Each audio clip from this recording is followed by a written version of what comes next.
Non-Discrimination Ordinance. We have changed the lineup of speakers due to a variety of illnesses and other kind of logistical issues. So the lead-off speaker will be Donna Friend. The second speaker will be Jamar Cobb.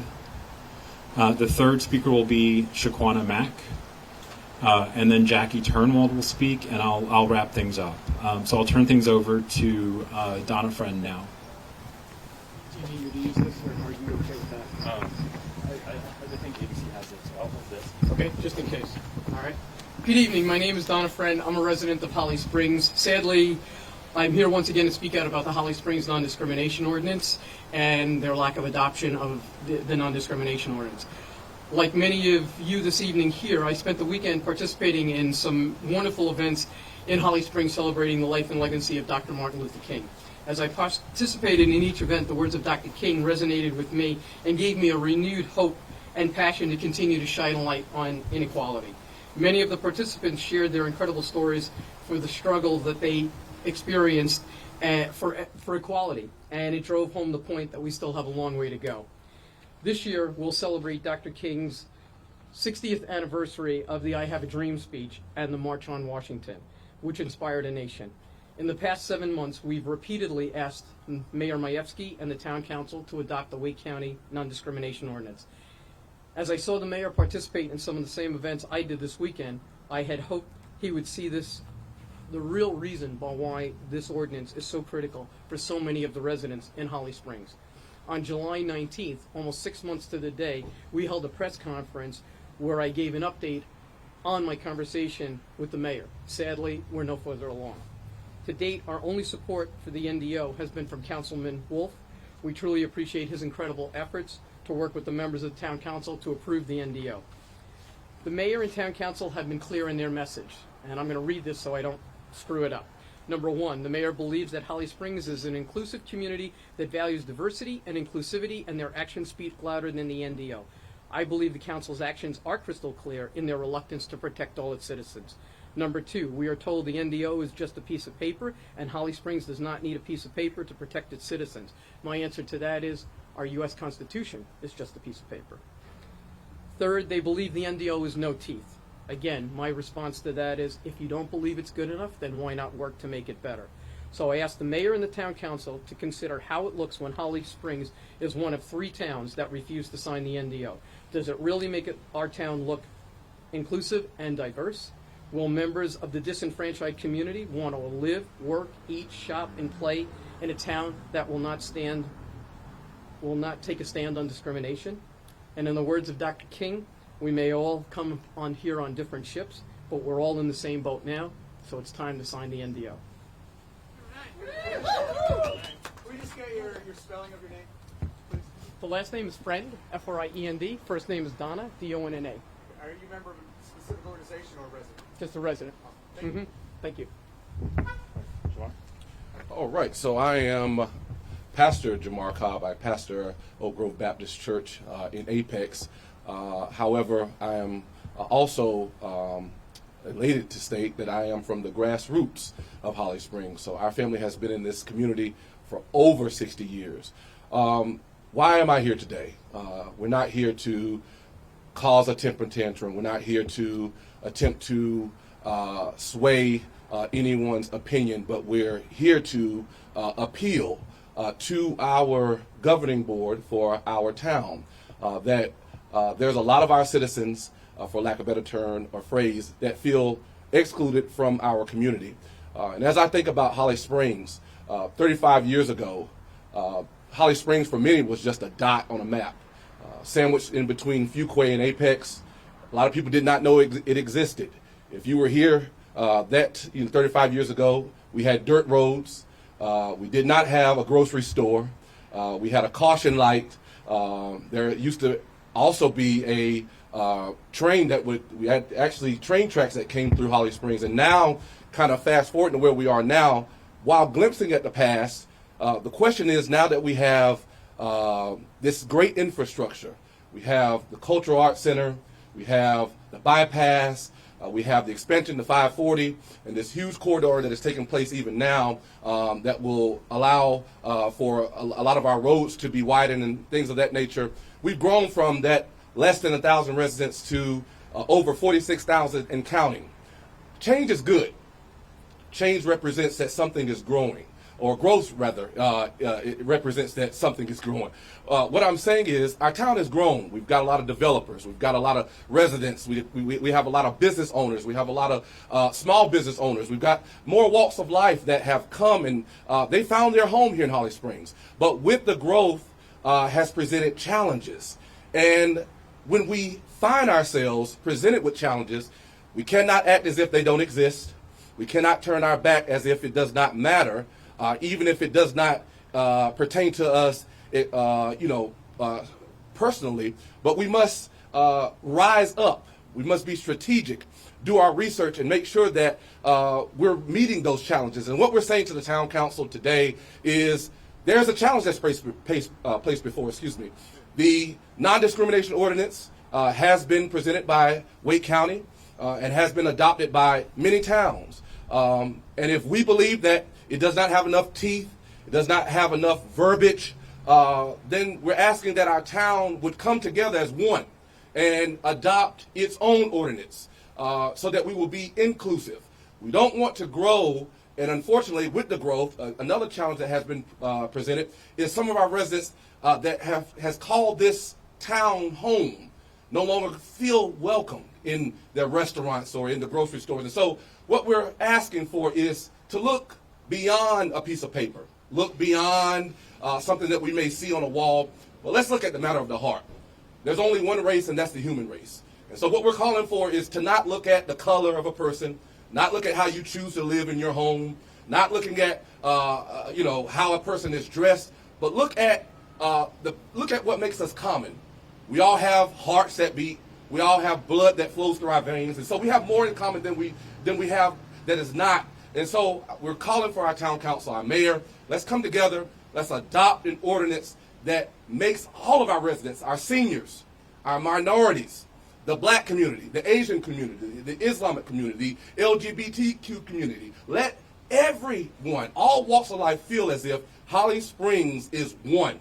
And that is one thing, as I'm closing, is that has kept this town what it has been, is no matter how large we've grown, we've always been a place that we would call that small hometown.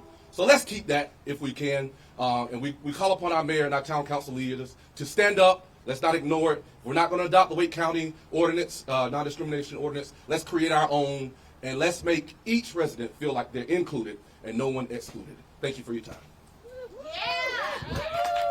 Thank you, Jamar. Now, Ms. Shaquana Mack. Hello, my name is Shaquana Mack.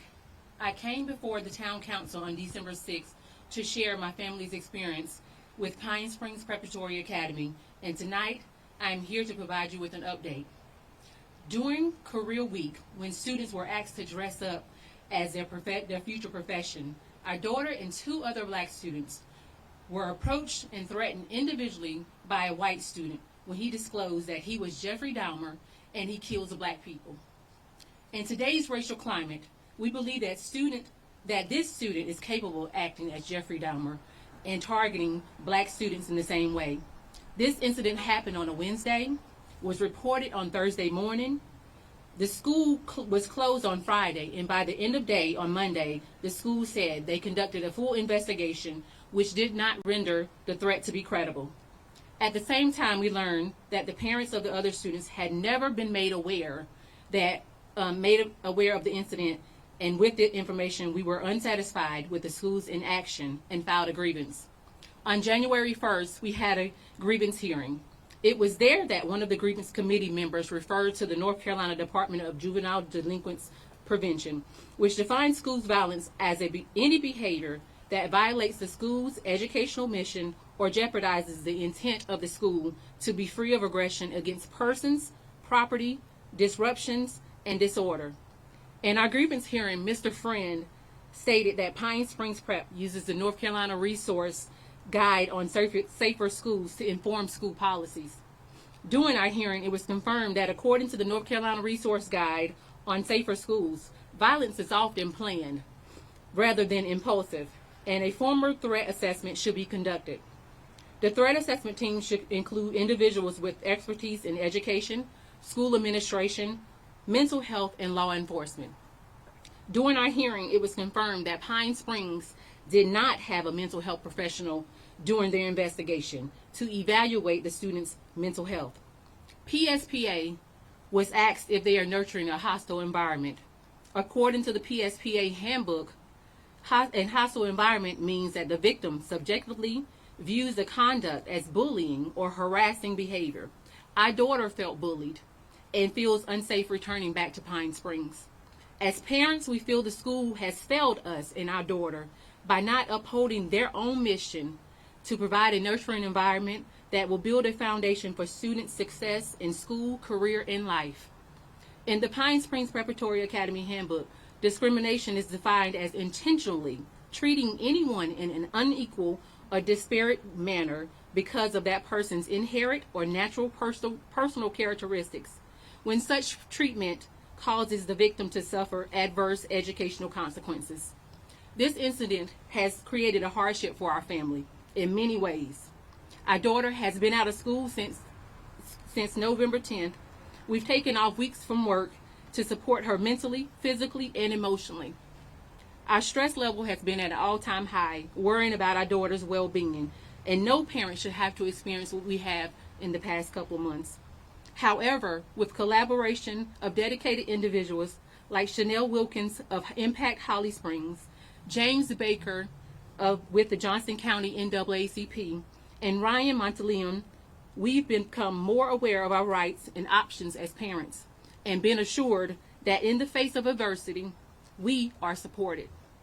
Some town council members have said that a non-discrimination ordinance isn't needed because discrimination doesn't exist in Holly Springs. But I'm here tonight asking that you consider my family's experience as you determine whether or not you believe the people of Holly Springs should be protected. Thank you. Thank you, Shaquana. Jackie Turnwald. Could we have Shaquana? Could you spell your name for us again, please? SHAQUANA, Mac, MACK. And just parent resident. Yes, parent. Okay.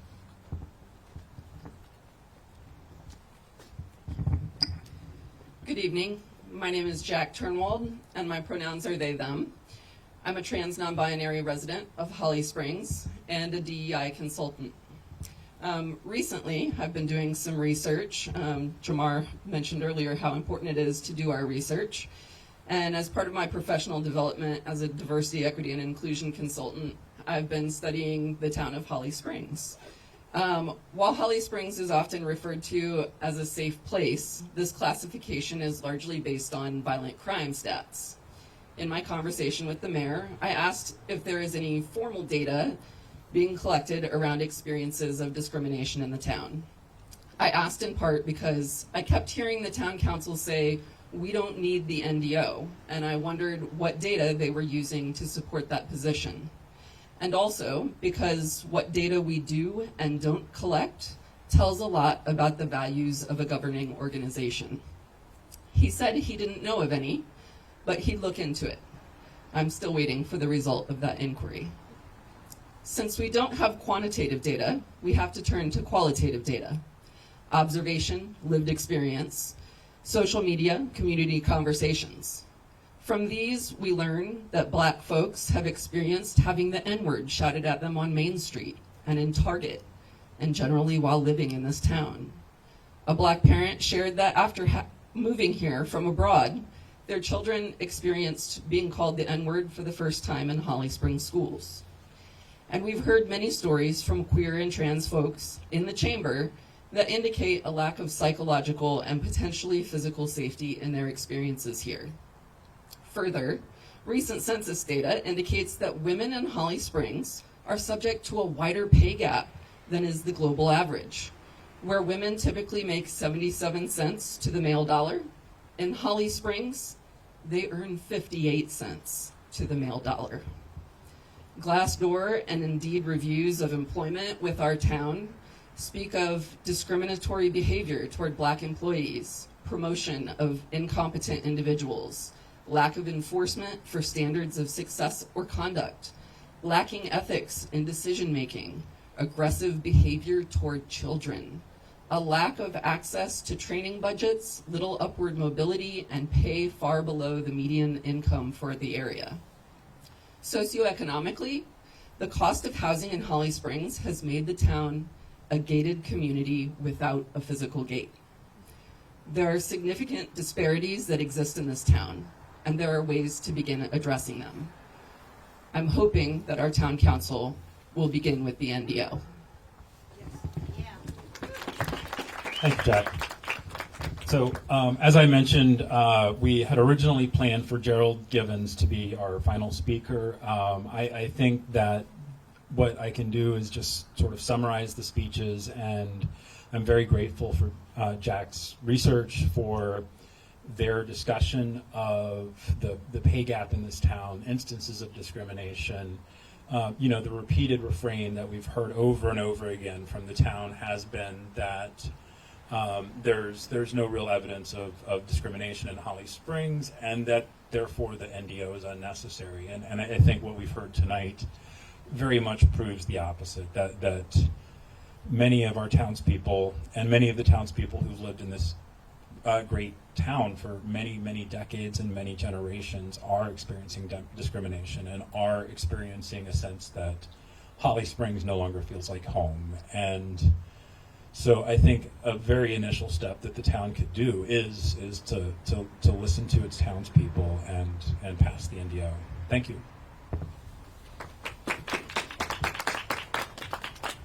And we're free to answer any questions if anyone has them. Jack, can you start with your spelling first, last? Yeah, first name Jack, J-A-C-K, last name Turnwald, T-U-R-N-W-A-L-D, and pronouns they, them. Any other questions? So let's say if nothing comes out of this tonight, are you guys going to keep coming back, and at what frequency? So we've been at this, right, so we've been at this for 7 months, basically. Jack has met with the mayor, I've met with the mayor, we've asked to meet with members of town council, never gotten an acknowledgement even to the emails that were sent. So we're at a stonewall at this stage. I'd like to say we're working together, but we're working to try to make this happen. And we're not going to go away. I mean, the NDO, some of the parameters of the NDO for signing on now gives the town legal access through Campbell Law students, and there's really no cost. We've gotten affidavits from Wake County stating that there's no cost to the towns to sign on to this. So the only thing we can think of is they just don't want to do it based on discrimination, and they're worried about the businesses that feel that they're going to be, brought on the carpet to discuss the problems that really exist, and now we've given them a platform to do that. Now the next question about those businesses that are concerned about potentially, having complaints filed against them. What do you say to those business owners that are concerned?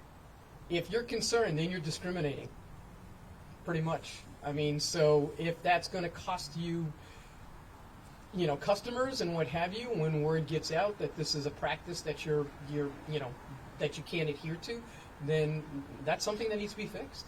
Can you tell us about the petition? How many? Where is it? The petition is still in circulation. We have over 500 signatures. We need to probably heighten the interest in the petition and get more groups to sign on with it, or more individuals to sign on with the petition. Is that online or physical petition? It's online, and we can get you the text of the petition if you'd like. Any other questions? I think we'll wrap here momentarily, but I want to thank everyone for coming out. This is a long-term fight. We know these things often take many months, if not years. But one thing we've certainly seen as well is that the towns that have passed the NDO, very few, if any, local businesses have seen any negative consequences from this. I go to Apex, I go to Cary, I go to Raleigh all the time, and none of those businesses are suffering because of the NDO. So I think that's a false narrative on their part, and we're willing to keep fighting for this because we truly believe in it, and we are grateful for different coalitions of the community coming together to support this. So thank you. Thank you.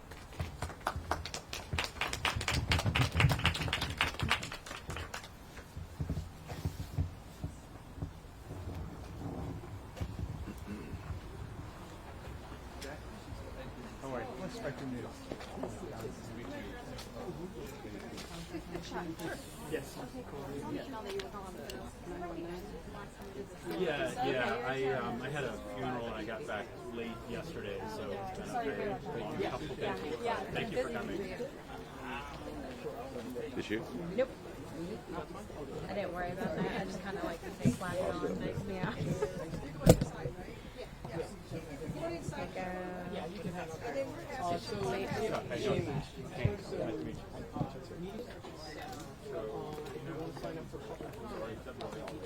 Yeah, man, you know, I had some written. I just spoke from Well, you right did, here. you did it. Yeah. I'm gonna come by one day and see you. Absolutely. I'm More than in- welcome. Okay. I'm gonna come down. Yeah. What time you guys We have? start at 12. We start at 12. So Yeah. that's not bad. Yes, sir. Yes, sir. Yes, sir. Yes, sir. So Yes, sir. We do. We have to do first. We do in our birthday. I don't. Every time we yeah, but if you Google or look us up, OAK, BBC, it'll pop up. And you'll see my pictures there. Yeah. Yes, sir.